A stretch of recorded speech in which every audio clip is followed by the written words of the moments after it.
Hello मेरे प्यारे बच्चों, आप सभी का स्वागत है F24 क्लासेस पर। देखिए आज की इस क्लास में हम लेकर के आए हैं 2025 है एक अर्धवार्षिक का पेपर।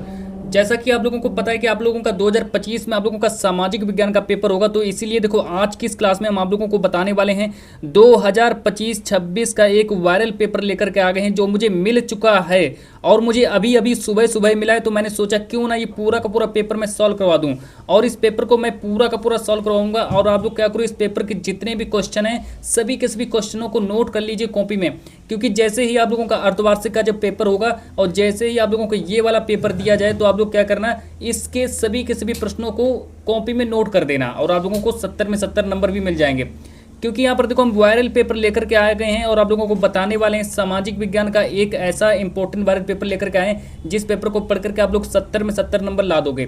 देखो यहाँ पर आप लोगों का अनुक्रमांक लिखना होगा, यहाँ पर अपना नाम लिख देना, तो इस तरीके से आप लोगों को सब कुछ करना होगा। पूर्णांक देखो 70 नंबर का है, तो ये देखो पेपर है और आप लोगों का पेपर आप ही का पेपर, आप लोगों को पेपर देना पड़ेगा, तो आप ही का पेपर हो गया है ना। सॉल्व कराने वाला काम मेरा, तो मैं इसको पूरा सॉल्व करवा दूंगा, बस आप लोग जाना अपना पूरा काम कर देना, पूरे के पूरे क्वेश्चनों को कॉपी में नोट कर देना। इसके बाद अगर हम आगे बात करें तो आप लोगों का देखो यहाँ पर नोट दिया गया है। नोट को पहले पढ़ेंगे कि प्रारंभ के 15 मिनट परीक्षार्थियों को प्रश्न पत्र पढ़ने के लिए निर्धारित दिए गए हैं। तो जैसा कि हम यहाँ पर जैसा मॉडल पेपर जैसा पेपर लेकर के आए पूरा ऐसा सेम यही पेपर आप लोगों को दिया जाएगा। और फिर अगर हम आगे बात करें, आप लोगों का निर्देश दिया, निर्देश को पढ़ेंगे कि ये प्रश्न पत्र 2 खंडों में विभाजित रहने वाला है। खंड आ में 20 अंक के 20 बहुविकल्पी प्रश्न दिए जाएंगे, खंड बा में 50 अंक का वर्णनात्मक प्रश्न है। तो इतना पढ़ने के बाद फिर यहाँ से देखो आप लोगों के इंपॉर्टेंट क्वेश्चन स्टार्ट हो जाते हैं, तो आप लोग इन सभी के सभी क्वेश्चनों को याद करके चले जाओ, क्योंकि सभी के सभी जगह पर ये वाला पेपर वायरल हो चुका है। हर एक एग्जाम सेंटर में ये वाला पेपर पहुंच चुका है। तो अब मुझे पता चल गया है कि सभी के सभी जगहों पर ये वाला पेपर आ रहा है, तो इसीलिए मैंने सोचा क्यों ना इस पेपर को सॉल्व करवा दें और आप लोगों के 70 में 70 नंबर पक्के हो जाएं। तो पहला देखो प्रश्न है यहाँ पर कि यंग इटली सोसाइटी का संस्थापक कौन था, यानी कि यंग इटली समिति का संस्थापक कौन था या फिर यंग इटली सोसाइटी का संस्थापक कौन था। तो पूरा का पूरा पेपर तैयार करके चले जाओ और जाकर के जैसे ही आप लोगों को ये वाला पेपर दिया जाए पूरे के पूरे नंबर छाप देना। आप देखो ये प्रश्न जो है 1 नंबर का पूछा रहेगा। इसका देखो प्रश्न ऑप्शन नंबर 1 दिया गैरीबाल्डी, ऑप्शन नंबर 2 दिया है मैजनी, ऑप्शन नंबर 3 दिया बिस्मार्क, ऑप्शन नंबर 4 दिया काबूर। तो ये देखिए हमारे सामने 4 ऑप्शन दिए गए, लेकिन इसमें से जैसे ही आप लोगों को ये वाला पेपर दिया जाए, ये वाला पेपर जैसे आप लोगों को दिया जाए उसमें पहला ऑप्शन आप लोगों को सही करना है, मैजनी को सही करना है। फिर अगर हम आगे बात करते हैं, फिर देखो यहाँ पर प्रश्न नंबर 2 के बारे में लेकर के आए। प्रश्न नंबर 2 देखो यहाँ पर कह रहा है कि जर्मनी के एकीकरण में मुख्य भूमिका किसकी थी। तो मेरे प्यारे बच्चों देखो ये प्रश्न मेरा 1 नंबर का पूछा रहेगा। तो जर्मनी के एकीकरण में मुख्य भूमिका किसकी थी, तो ये प्रश्न जो है 1 नंबर का पूछा जाएगा। चलो इसके 4 ऑप्शन देख लो।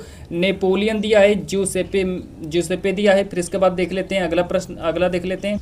यहाँ पर देखो ऑटो वन बिस्मार्क दिया है, इनमें से कोई नहीं। तो ये देखिए हमारे सामने 4 ऑप्शन हो गए, लेकिन 4 ऑप्शन में से आप लोगों को सही करना है मेरे प्यारे बच्चों, ऑप्शन नंबर 3 को ही सही करना है। ये देखो हमारा तीसरा ऑप्शन सही हो जाएगा। अब प्रश्न नंबर 3 देखो क्या पूछा गया है कि आर्थिक मंदी का सर्वाधिक दुष्प्रभाव किस औद्योगिक देश पर पड़ा।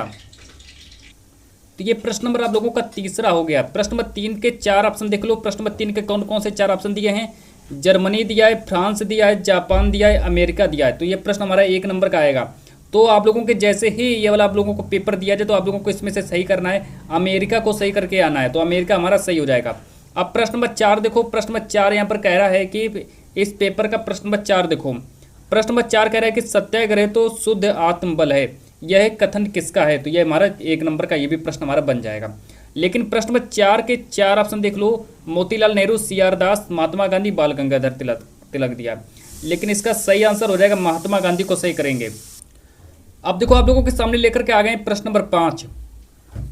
प्रश्न नंबर 5 यहाँ पर कह रहा है कि प्रश्न नंबर 5 को देखेंगे कि प्रथम विश्व युद्ध कब प्रारंभ हुआ था। तो प्रथम विश्व युद्ध कब प्रारंभ हुआ था, तो ये जो प्रश्न है 1 नंबर का प्रश्न आएगा। ऑप्शन नंबर 1 1914, ऑप्शन नंबर 2 दिया है 1930, ऑप्शन नंबर 3 दिया है 1948, ऑप्शन नंबर 4 दिया 1971। तो ये जो मेरा प्रश्न नंबर 5 है, इस प्रश्न का जो राइट आंसर हो जाएगा 1914, पूरा क्लियर राइट आंसर हो जाएगा। अब देखो प्रश्न नंबर 6, प्रश्न नंबर 6 के बारे में बात करते हैं कि इनमें से किस राज्य में काली मृदा मुख्य रूप से पाई जाती है, 1 नंबर का आएगा। तो काली मृदा किस राज्य में पाई जाती है, तो मेरे प्यारे बच्चों आप लोग यहाँ पर सही करेंगे, महाराष्ट्र को सही करेंगे। तो महाराष्ट्र इस क्वेश्चन का राइट आंसर हो जाएगा, महाराष्ट्र। अब यहाँ पर देखो प्रश्न नंबर, अगला प्रश्न देखो प्रश्न नंबर 7। अगला प्रश्न देखेंगे प्रश्न नंबर 7 कि निम्नलिखित में से किसकी अधिक मात्रा जलोढ़ मिट्टी में पाई जाती है। तो जलोढ़ मिट्टी में किसकी अधिक मात्रा पाई जाती है, तो 1 नंबर का आएगा। देखो 4 ऑप्शन देखो, पोटास दिया है, चूना दिया है, फास्फोरस दिया है, इनमें से सभी। तो ये देखिए 4 ऑप्शन दिए गए हैं, लेकिन हमसे पूछा गया है कि जलोढ़ मिट्टी में किसकी मात्रा सबसे अधिक पाई जाती है। तो जलोढ़ मिट्टी में देखो सबसे अधिक किसकी मात्रा पाई जाती है, तो ऑप्शन नंबर 4 इसका सही हो जाएगा। ऑप्शन नंबर 4 को सही करेंगे। अब यहाँ पर देखो प्रश्न नंबर 8 कि निम्नलिखित में से एक मिट्टी का प्रकार नहीं है। एक मिट्टी का प्रकार नहीं, बहुत पूछा जाता है क्वेश्चन। काली मृदा दिया है, लैटेराइट मृदा दिया है, पीली मृदा दिया है, सीमेंट दिया। तो इसका सही आंसर हो जाएगा, इसका राइट आंसर हो जाएगा सीमेंट। तो यहाँ पर हमको सीमेंट को सही करना है। तो आप देखो आगे बात करते हैं प्रश्न नंबर 9 के बारे में। प्रश्न नंबर 9 देखो यहाँ पर कह रहा है कि निम्नलिखित में से कौन सा सर्वोत्तम प्रकार का लौह अयस्क है। तो सर्वोत्तम प्रकार का लौह अयस्क का कौन सा हो जाएगा, ये भी देखो 1 नंबर का आएगा। तो हमसे पूछा गया है कि कौन सा सर्वोत्तम प्रकार का लौह अयस्क हो जाएगा। हेमेटाइट दिया है, मैग्नेटाइट दिया है, साइडेराइट दिया है, लिमोनाइट दिया है। तो इसका राइट आंसर हो जाएगा मैग्नेटाइट। तो मैंने आप लोगों को साफ साफ बता दिया है कि प्रश्न नंबर 9 का राइट आंसर हो जाएगा मैग्नेटाइट। तो मैग्नेटाइट के बाद आगे देखो बात करते हैं प्रश्न नंबर 10 के बारे में। फिर हम देखेंगे प्रश्न नंबर 10 को कि मोनोजाइट रेत में निम्नलिखित में से कौन सा खनिज पाया जाता है।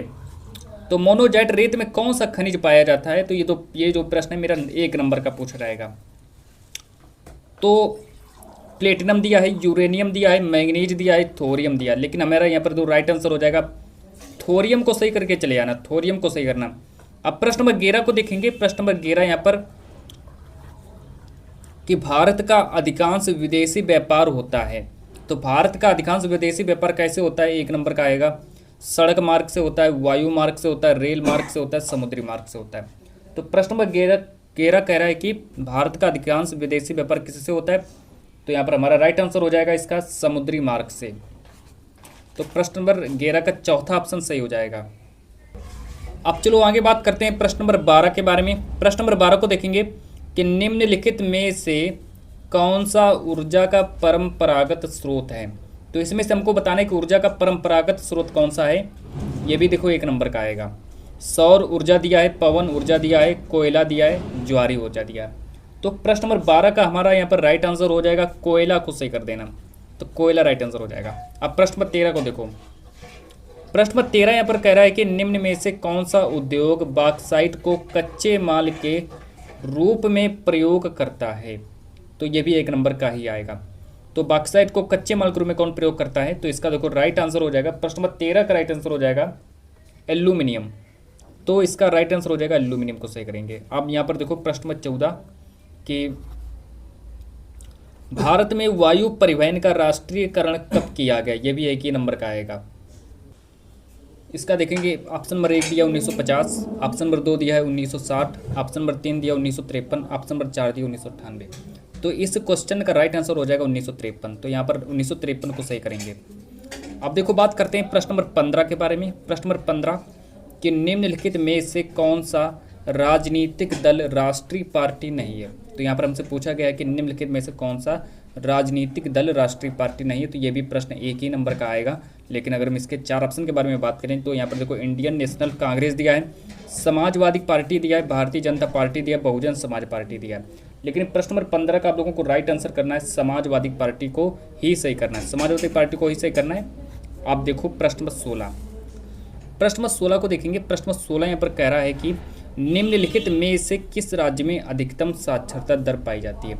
तो ऐसा राज्य का नाम बताना है जिस राज्य में अधिकतम साक्षरता दर पाई जाती है। तो साक्षरता दर किस राज्य में अधिकतम पाई जाती है, 1 ही नंबर का आएगा। तो इसका राइट आंसर कर देंगे केरल को सही करके चले जाएंगे, केरल को सही कर देना। अब प्रश्न नंबर 17 देखो। प्रश्न नंबर 17 कि निम्नलिखित में से कौन सी गतिविधि प्राथमिक क्षेत्र के अंतर्गत आती है। मतलब कैसी प्राथमिक आता है, मतलब कि निम्नलिखित में से कौन सी गतिविधि प्राथमिक क्षेत्र के अंतर्गत आता है। तो 1 ही नंबर का ये भी प्रश्न आएगा। तो प्रश्न नंबर 17 का देखो राइट आंसर हो जाएगा। प्रश्न नंबर 17 का राइट आंसर हो जाएगा खनन को सही करेंगे, खनन हमारा राइट आंसर हो जाएगा। अब प्रश्न नंबर 18 को देखेंगे। प्रश्न नंबर 18 यहाँ पर कह रहा है कि सेवा क्षेत्र में निम्न में से किस क्षेत्र में, सेवा क्षेत्र को किस क्षेत्र में सम्मिलित किया जाता है। तो ये भी 1 ही नंबर का आएगा कि सेवा क्षेत्र को किस क्षेत्र में सम्मिलित किया जाता है। तो यहाँ पर आप लोगों को इसको सही करना है तृतीय क्षेत्र को सही करके चले जाना, तृतीय क्षेत्र को सही करना। आप प्रश्न नंबर 19 को देखेंगे। प्रश्न नंबर 19 यहाँ पर कह रहा है कि भारत में करेंसी नोट जारी करने का एकाधिकार किसे प्राप्त है, मतलब कि भारत में करेंसी नोट कौन जारी करता है, ये पूछा गया है। तो भारत में करेंसी नोट कौन जारी करता है, तो यहाँ पर आप लोग याद रखेंगे जो आप लोगों का रिजर्व बैंक ऑफ इंडिया जो है ये करेंसी नोट जारी करता है। इसका ऑप्शन नंबर पहला ही सही हो जाएगा। आप बात करते हैं प्रश्न नंबर 20 के बारे में। प्रश्न नंबर 20 को देखेंगे। प्रश्न नंबर 20 यहाँ पर करें कि विदेशी व्यापार किनके मध्य होता है, विदेशी व्यापार किनके मध्य होता है, 1 नंबर का ये भी क्वेश्चन आने वाला है। तो प्रश्न नंबर 20 का देखो राइट आंसर हो जाएगा जो विदेशी व्यापार, यहाँ पर विदेशी व्यापार की बात हो रही है तो 2 देशों के मध्य विदेशी व्यापार होता है, मतलब ऑप्शन नंबर 1 को सही करेंगे। अब देखो यहाँ से स्टार्ट होता है आप लोगों का खंड बा, खंड बा को यहाँ से स्टार्ट करेंगे जो कि आप लोगों के सामने लेकर के आ गए। खंड बा को स्टार्ट करने वाले यहाँ से, जो कि आप लोगों का वर्णनात्मक प्रश्न होगा खंड बा। अब इस पेपर में देखो कौन कौन से प्रश्न पूछे गए हैं, तो इस पेपर में मैं आप लोगों को बताऊंगा पूरे के पूरे लघुत्तरी प्रश्न इस पेपर में कौन कौन से लघुत्तरी प्रश्न पूछे गए हैं। तो सबसे पहले मैं वही लघुत्तरी प्रश्न आप लोगों को बताऊंगा जो कि इस पेपर में पूछे गए हैं। तो चलिए स्टार्ट करते हैं कि इस पेपर में कौन कौन से क्वेश्चन दिए गए हैं जो कि आप लोगों के लिए सबसे ज़्यादा महत्वपूर्ण होने वाले हैं। तो सबसे पहले अगर हम बात करें आप लोगों से, हम बात करेंगे लघुत्तरी प्रश्न, क्योंकि आपके पेपर में 4 लघुत्तरी प्रश्न भी पूछे जाएंगे। तो वो 4 लघुत्तरी प्रश्न आप लोग याद करके चले जाओ, बस यही वाले 4 प्रश्न याद कर लो। और यहाँ पर मैं आप लोगों को सभी के सभी प्रश्न बता देता हूँ, आप लोग सभी के सभी प्रश्नों को तैयार कर लो, यहीं पर ही तैयार कर लो। पहला देखो प्रश्न दिया है, लघुत्तरी प्रश्न है कि महात्मा गांधी द्वारा चलाए गए किन्हीं 3 आंदोलनों के नाम बताओ। यहाँ पर प्रश्न कह रहा है कि महात्मा गांधी द्वारा चलाए गए 3 आंदोलनों के नाम बताने हैं, जो कि 4 नंबर का पूछा जाएगा। देखो अथवा करके भी दिया गया, आप लोगों को एक डबल मौका दिया जा रहा है कि अगर आप लोगों को इसका उत्तर नहीं याद है तो एक प्रश्न और आप लोगों को दिया गया है कि 1929 की आर्थिक मंदी का भारत पर क्या प्रभाव पड़ा, किन्हीं 2 प्रभावों का उल्लेख करो। तो आप लोग चाहें तो अथवा करके दिया गया, आप लोग चाहें तो इसका उत्तर लिखो या फिर इसका उत्तर लिखो, 2 में से आप लोगों को एक का उत्तर लिखना पड़ेगा। तो यहाँ पर मैंने आप लोगों को दोनों प्रश्न समझा दिए। कहीं से भी आप लोग इसका उत्तर लिख सकते हैं, क्वेश्चन बैंक से आप लोग देख लेना, क्वेश्चन बैंक में जाना, इसका उत्तर देख लेना, या फिर आप लोग मुझे कमेंट करके देना। अगर मुझे आप लोग कमेंट करेंगे तो मैं इन सभी के सभी प्रश्नों का उत्तर भी बता दूंगा। तो आगे देखो, हाँ लेकिन कमेंट जरूर करना। अब प्रश्न नंबर 2 को देखेंगे कि काली मृदा का निर्माण और उसकी विशेषताएं बताइए। काली मृदा का क्या कैसे निर्माण होता है, किस तरीके से निर्माण होता है, वो सब बता उसके बारे में लिखना है। और काली मृदा की क्या क्या विशेषताएं भी होती हैं तो वो भी आप लोगों को लिखना है। ये भी हमारा 4 नंबर का ही प्रश्न आएगा।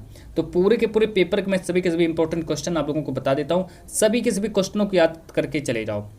अथवा करके दिया गया है, एक अलग से मौका दिया जा रहा है आप लोगों को। अथवा वाला देख लो कि प्रौद्योगिकी और आर्थिक विकास के कारण संसाधनों का अधिक उपभोग कैसे हुआ, तो ये इसका अथवा करके दिया गया था, इसको भी आप लोग तैयार कर लेना। अब प्रश्न नंबर 3 देखो, प्रश्न नंबर 3 यहाँ पर कि सत्ता की साझेदारी के महत्व को स्पष्ट कीजिए। सत्ता की साझेदारी के महत्व को स्पष्ट कीजिए, 4 नंबर का ये भी आएगा। और इसका फिर एक अथवा करके दिया गया कि संघवाद क्या है, इसकी प्रमुख विशेषता लिखिए। तो ये देखिए हमने 3 प्रश्न बताए। अब चलिए बात करते हैं प्रश्न नंबर 4 के बारे में। तो यहाँ पर लास्ट लघुत्तरी प्रश्न को देख लीजिए, 4 ही नंबर का ये भी प्रश्न आएगा कि प्रश्न नंबर 4 कह रहा है कि भारत में केंद्र और राज्यों के बीच सत्ता के बंटवारे में किन्हीं 3 विशेषताओं का वर्णन कीजिए। एक अथवा करके भी क्वेश्चन दिया गया है कि राष्ट्रीय आय में वृद्धि हो तो कोई 3 उपाय बताइए या फिर सुझाइए। तो ये देखिए मैंने आप लोगों को 4 लघुत्तरी प्रश्न बताए, चारों के चारों क्वेश्चनों को याद करके चले जाओ और जैसे ही आप लोगों को ये वाला पेपर दिया जाए सभी सभी क्वेश्चनों का आंसर लिख देना।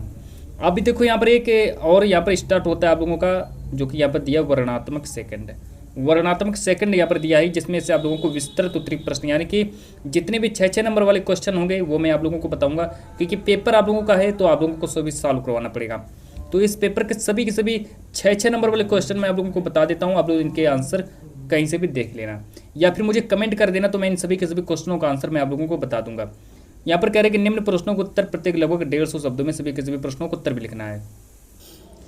तो यहाँ पर देखो प्रश्न नंबर के बारे में बात करते हैं। प्रश्न नंबर 1 देखो यहाँ पर कह रहा है कि यूरोप में राष्ट्रवाद के उत्थान हेतु उत्तरदायी कारणों का विस्तार पूर्वक विवेचन कीजिए। तो ये हमारा प्रश्न नंबर 1 है जो कि पेपर में 6 नंबर का आएगा। तो आप लोग क्या करिए, इसका आंसर देख लेना और क्वेश्चन बैंक से आप लोग इसका उत्तर लिख सकते हैं।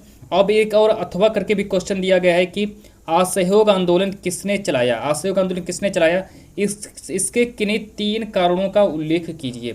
तो ये देखिए एक प्रश्न ये है, एक प्रश्न ये, तो 2 में से आप लोगों को एक का उत्तर ही लिखना पड़ेगा, एक का उत्तर आप लोग लिखना। अब यहाँ पर देखो प्रश्न नंबर 2 कह रहा है कि भारत में पाई जाने वाली विभिन्न प्रकार की मृदाओं का उल्लेख करो। तो मेरे प्यारे बच्चों, तो भारत में कौन कौन सी मृदाएं पाई जाती हैं वो आप लोगों को लिखना है। तो 6 नंबर का एक क्वेश्चन आप लोगों का आने वाला है। तो भारत में कौन कौन सी मृदाएं पाई जाती हैं उनका आप लोगों को लिखना है, सही से लिखना है। कौन मृदा पहले, तो यहाँ पर हमारे सामने एक अथवा करके भी दिया गया है क्वेश्चन। अथवा वाले को देखेंगे, जो कि देखो 6 नंबर का ही क्वेश्चन आने वाला है कि भारत में भूमि उपयोग के प्रमुख प्रारूपों की विवेचना कीजिए। पेपर में 6 नंबर का क्वेश्चन आएगा। अब यहाँ पर देखो प्रश्न नंबर 3 को देखेंगे, पूरा का पूरा पेपर सॉल्व करके चले जाना और यहाँ पर आप लोगों के 70 में 70 नंबर भी पक्के हो जाएंगे।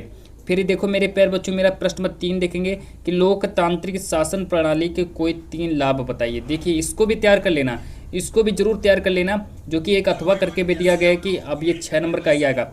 तो इन दोनों के दोनों प्रश्नों को जरूर से जरूर तैयार कर लेना है ना। तो अब अगला देखो, जैव विविधता क्या है, यह मानव जीवन के लिए क्यों महत्वपूर्ण है, तो इसको भी आप लोग तैयार करो।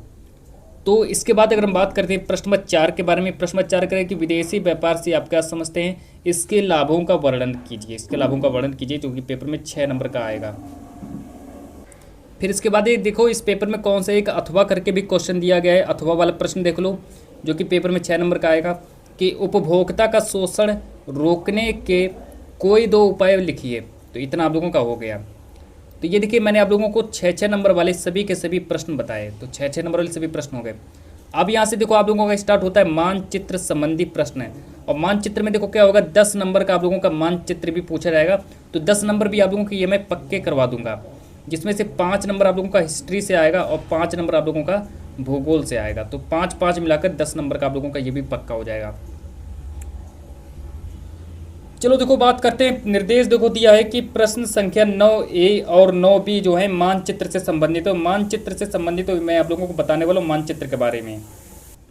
तो मैं आप लोगों को बताने वाला हूँ इस पेपर में मानचित्र के सभी क्वेश्चन बताने वाला हूँ। तो सभी के सभी प्रश्नों को आप लोग नोट कर लीजिए। तो अब मैं एक एक करके सभी के सभी प्रश्नों को बताने वाला हूँ। तो आप लोग क्या करिए, सभी के सभी प्रश्नों को नोट कर लीजिए, क्योंकि अगर मैं इनके आंसर बताऊँगा तो ज़्यादा ही थोड़ा टाइम हो जाएगा। तो आप लोग क्या करिए, खुद इनके आंसर कहीं से भी नोट करके लिख लीजिए। मैं आप लोगों को बता देता हूँ कि इस पेपर में कौन कौन से प्रश्न पूछे गए हैं। तो सबसे पहले देखो मैं बात करूँगा हिस्ट्री के बारे में कि हिस्ट्री से कौन कौन से प्रश्न आए हैं। चलो इनको भी नोट कर लीजिए। प्रश्न नंबर 1 दिया है कि वह स्थान जहाँ दिसंबर 1920 में कांग्रेस का अधिवेशन हुआ था। तो ये भी देखो 1 ही नंबर का आएगा। अब बात करते हैं प्रश्न नंबर 2 के बारे में। तो प्रश्न नंबर 2 देखो कह रहा है कि चंद्रशेखर आज़ाद कहाँ पर शहीद हुए थे। तो जितनी बच्चों का इनका कमेंट में अगर आप लोगों को आंसर याद हो तो मुझे कमेंट में करके बता देना। ये भी देखो 1 ही नंबर का प्रश्न आएगा। अब बात करते हैं प्रश्न नंबर 3 के बारे में। प्रश्न नंबर 3 कि प्रसिद्ध स्वर्ण मंदिर कहाँ पर स्थित है। स्वर्ण मंदिर कहाँ पर स्थित है, ये भी 1 ही नंबर का आएगा। सभी के सभी प्रश्नों को नोट कर लीजिए और आप लोग इनका आंसर क्वेश्चन बैंक से ढूंढ लीजिए। हाँ लिख लेना या फिर आप लोग छापी भी देना। अब प्रश्न नंबर 4 देखो कि वह स्थान जहाँ सूती मिल श्रमिकों का सत्याग्रह हुआ था। तो ये भी देखो 1 ही नंबर का आएगा। मानचित्र में मानचित्र वाला प्रश्न है, तो मैं आप लोगों को सभी किसी मानचित्र वाले प्रश्न बता देता हूँ। प्रश्न नंबर 5 देखो कि सर्वप्रथम नमक कहाँ बनाया गया था। तो नमक कहाँ बनाया गया था, ये भी देखो 1 ही नंबर का आएगा। तो 5 नंबर ये देखो मैंने आप लोगों को पक्के करा दिए। अब देखो यहाँ से स्टार्ट होता है आप लोगों का 9B, यानी कि इसमें कि निम्नलिखित भारत के मानचित्र में संबंधित निम्नलिखित को दर्शाइए। तो मानचित्र में दर्शाना है, तो मानचित्र भी आप लोगों को दिया जाएगा। पहला देखो प्रश्न है कि चाय उत्पादन का एक क्षेत्र, ऐसा वाला चिन्ह है। तो आप लोगों को मानचित्र में ये वाला चिन्ह बना करके उसको दर्शा देना है, दर्शाइए। और प्रश्न नंबर 2 देखेंगे कि मुंबई बंदरगाह को इस प्रकार के चिन्ह द्वारा नाम से दर्शाना। तो ये सभी ये देखो प्रश्न 1 नंबर वाले प्रश्न आएंगे पेपर में, तो आप लोग इनको भी नोट कर लीजिए। और प्रश्न नंबर 3 देखो इस पेपर में पूछा गया है कि सेंट्रल रेलवे का मुख्यालय कहाँ पर है। तो उसको मैं इस प्रकार के चिन्ह द्वारा दर्शाना है, नाम से ही दर्शाना है। तो ये भी देखो 1 ही नंबर का प्रश्न आएगा। तो ये देखो और आगे देखो बात करते हैं। देखो मेरे प्यारे बच्चों प्रश्न नंबर 4 दिया है कि हैदराबाद नगर कहाँ पर स्थित है। उसको मैं इस प्रकार के चिन्ह द्वारा नाम से ही दर्शाना। तो इस प्रकार का आप लोग चिन्ह बनाकर उसको दर्शा देना। प्रश्न नंबर 5 कि नर्मदा नदी पर बना एक बांध, तो बांध कौन सा बना है, तो उसको मैं इस प्रकार के चिन्ह द्वारा नाम से दर्शाना है। तो ये देखिए मैंने आप लोगों को पूरा का पूरा पेपर मैंने आप लोगों को सॉल्व करवा दिया है। तो यहाँ से इस पेपर को पूरा का पूरा तैयार करके आप लोग अपने सामाजिक विज्ञान में 70 में 70 नंबर ला सकते हो। और यहाँ से आप लोगों का एक भी नंबर नहीं कटने वाला है। तो चलिए जब तक के लिए मैं इस क्लास को इतना ही रखता हूँ।